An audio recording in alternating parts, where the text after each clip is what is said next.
Bonjour tout le monde, j'espère que vous allez bien. Aujourd'hui, on est ensemble pour une vidéo théorie power sur la mort de Ghost.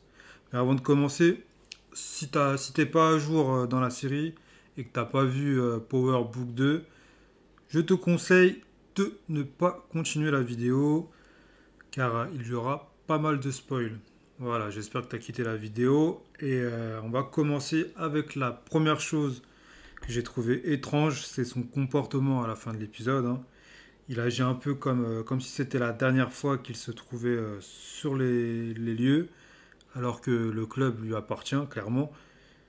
Et on le voit tourner dans le club, on le voit boire un dernier verre, et avant de se poser sur le balcon, comme s'il attendait quelque chose, comme s'il attendait quelqu'un, et tout ça, il le fait dans l'obscurité, hein. Une lumière tamisée plutôt. Et on peut également voir que quand son fils arrive, il est surpris de le voir, comme s'il s'attendait pas à voir Tariq, mais qu'il s'attendait à voir quelqu'un d'autre. Et d'ailleurs, en parlant de Tariq, après plusieurs visionnages de la série, des épisodes, on peut très vite s'apercevoir que l'arme qu'il a utilisée pour tirer sur son père n'est pas l'arme que Dre lui avait donnée, puisque l'arme que Dre lui donne est entièrement noire, alors que l'arme qu'il utilise pour tirer est noire avec une partie qui est grise, la partie où on peut mettre les balles. Donc on peut clairement se poser la question et se demander si c'est pas Ghost qui a changé l'arme qui était dans le sac.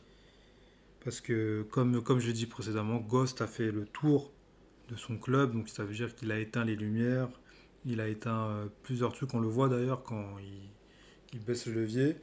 On peut aussi se poser la question s'il n'a pas ouvert les placards pour les trucs d'incendie, pour voir si tout était en norme, et qu'à ce moment-là, il ait pu tomber sur le sac de Tariq, voir l'arme à l'intérieur, et changer le pistolet en y mettant des balles à blanc, tout simplement.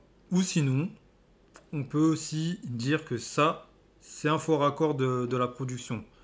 Après, moi, j'ai pas trop envie de dire que c'est un faux raccord de la production, puisque on le sait, dans cette série, chaque détail est important. Et ça, c'est un gros détail, puisque c'est quand même l'arme du crime. Donc je ne pense pas que la production aurait fait une si grosse erreur avec l'arme du crime. Autre fait qui est assez important quand même, c'est celui des caméras de surveillance. On est quand même dans un des nightclubs les plus populaires de la ville. Donc les caméras sont censées tourner 24 heures sur 24 pour voir s'il y a des intrus, pour voir qu'il n'y a pas de problème. Or là, les caméras ont l'air éteintes, hein, puisque personne sait que c'est Tariq qui a tiré sur son père. Or, si la police fait bien son travail, la première chose qu'elle fait, c'est d'aller voir les caméras, et dessus, on aurait pu y voir Tariq tirer sur son père. Or là, personne ne sait que c'est Tariq qui a tiré sur son père, il n'est même pas soupçonné, du moins très peu soupçonné. Donc je ne pense pas que les caméras étaient en usage. Et je ne pense pas non plus que Tariq et Tasha aient pu penser à éteindre les caméras ou les bidouiller.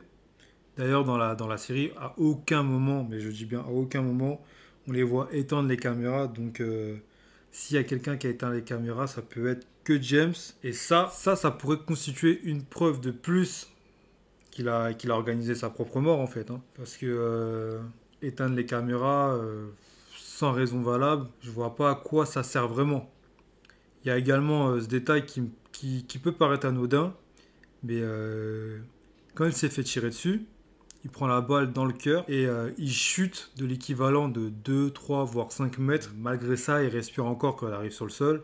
Il trouve la force d'empêcher Tommy de tirer sur Tariq, alors que normalement, les deux actes successifs auraient dû le tuer sur le coup, normalement, on est d'accord. Je suis pas médecin, mais ça paraît logique. Enfin bon. Là, on en a fini avec les indices qui sont liés directement au club, tout ce qui s'est passé dans le club en tout cas.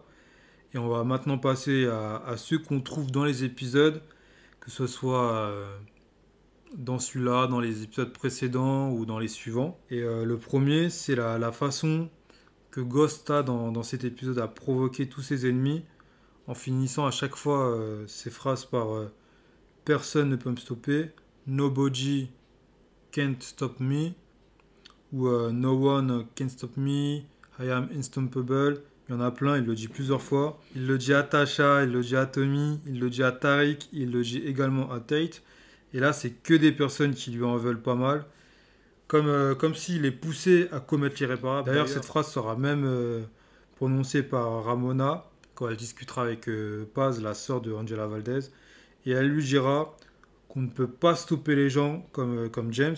Il est inarrêtable. Moi, personnellement, je trouve ça bizarre que Ramona dise exactement la même chose que James. Et ça ressemble plutôt à un dialogue qui a été préparé, une façon de titiller l'ego des gens, des ennemis que Ghost peut avoir. Et ça pourrait constituer une preuve de plus, en tout cas un indice de plus sur la fausse mort de Ghost.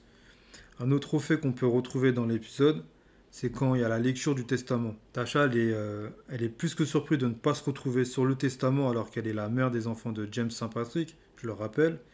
Même si dans l'épisode un peu plus tôt ils se sont séparés, ça aurait été logique que la mère des enfants soit sur le testament et qu'elle ait une part de l'héritage. Or là, c'est pas le cas. Et il y a aussi le fait que Tariq ne puisse pas toucher son héritage maintenant. Il est obligé de faire un cursus scolaire à la fac de 4 ans et d'obtenir à la fin son diplôme avec une moyenne minimum de 15. Donc quand il y a la lecture de ça, on est en droit de penser que le testament a pu être changé. Mais la question, c'est quand? Avant ou après la mort de Ghost? Et surtout, à quel moment elle aurait pu effectuer ça? Parce que dans la série, on nous montre exactement tout ce que Ghost fait. Que ce soit les négociations, que ce soit quand il signe des papiers, quand il tue des gens, tout ce que Ghost fait, on nous le montre. Même ses pensées, on nous fait en sorte de les comprendre. Or là, une chose importante comme ça, on ne nous l'a pas montré dans la série. Donc je trouve ça un peu bizarre. Je pense personnellement que le testament a été rédigé après sa mort et ça pourrait expliquer pourquoi Tasha hérite de rien et pourquoi Tariq, vu le chemin qu'il est en train de prendre, est obligé d'aller à la fac pour pouvoir toucher son héritage et surtout d'avoir son diplôme. D'autant plus que les rôles des scénaristes, c'est de nous faire croire que Ghost est mort. Mais si vous avez bien vu, pendant l'enterrement, on ne voit pas le corps de Ghost. Or, c'est une tradition aux États-Unis où ils font souvent des cérémonies avec le cercueil ouvert, surtout quand c'est des personnes assez aimées de la population. Le cercueil est ouvert et là, le cercueil est fermé, on ne voit pas le corps et on sait que dans les séries, quand on ne voit pas le corps, c'est que le personnage n'est pas réellement mort. Autre fait pendant l'enterrement, c'est qu'il y a des personnages importants de la vie de Ghost qui n'y sont pas, qui sont pas présents, comme Tommy, comme Ramona et comme la mère de Tommy, qui, je le rappelle, l'a élevé comme son fils. D'ailleurs, dans l'épisode, elle dira à Tommy qu'elle l'aimait plus que Tommy. C'est pour dire l'amour qu'elle avait pour Ghost, et on la voit pas à l'enterrement. Je trouve ça bizarre. Ramona, c'était sa nouvelle petite copine. Si c'est sa petite copine, elle est censée se trouver à l'enterrement, or on la voit pas non plus. Et Tommy, c'est son frère de toujours. Et on le voit pas à l'enterrement, mais lui, ça peut être un petit peu plus compréhensible, vu qu'il est recherché par la police pour le meurtre de Ghost, alors que c'est pas lui qui l'a tué, c'est Tarek, je le répète encore une fois.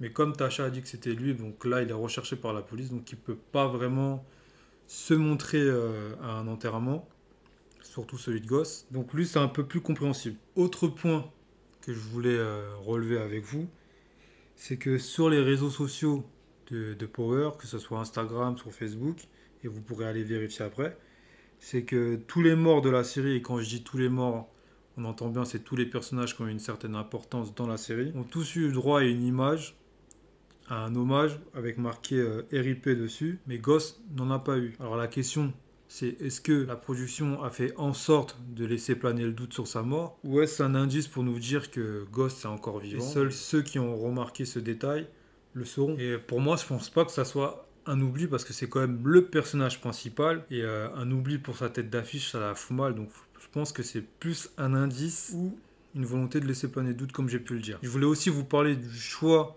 des titres du dernier épisode et de la promo des 5 derniers épisodes de la saison.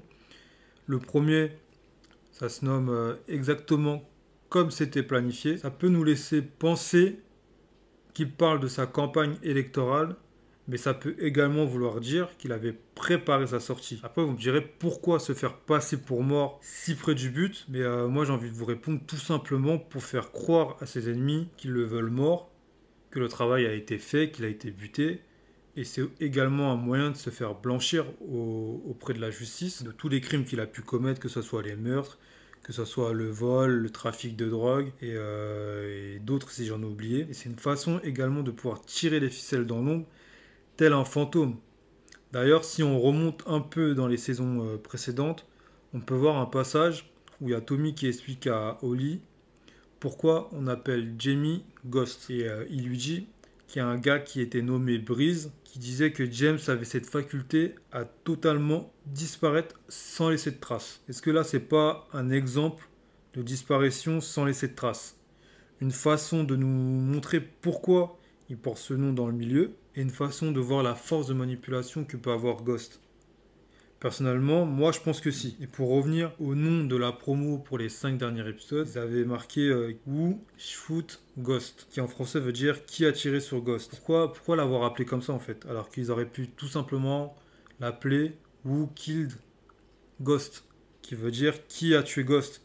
Pour moi, ça aurait été plus logique de l'appeler comme ça, étant donné qu'on lui a tiré dessus et qu'il est censé être mort.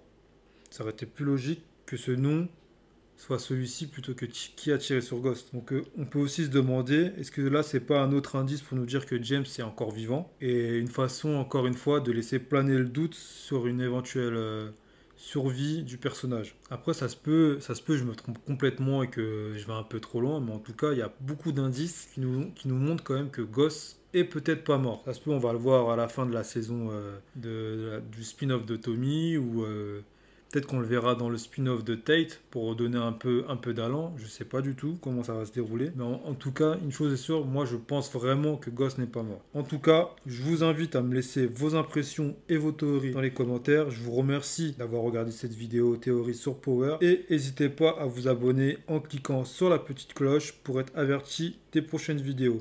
Et je vous dis à bientôt. D'ici là, portez-vous bien et à plus les gars.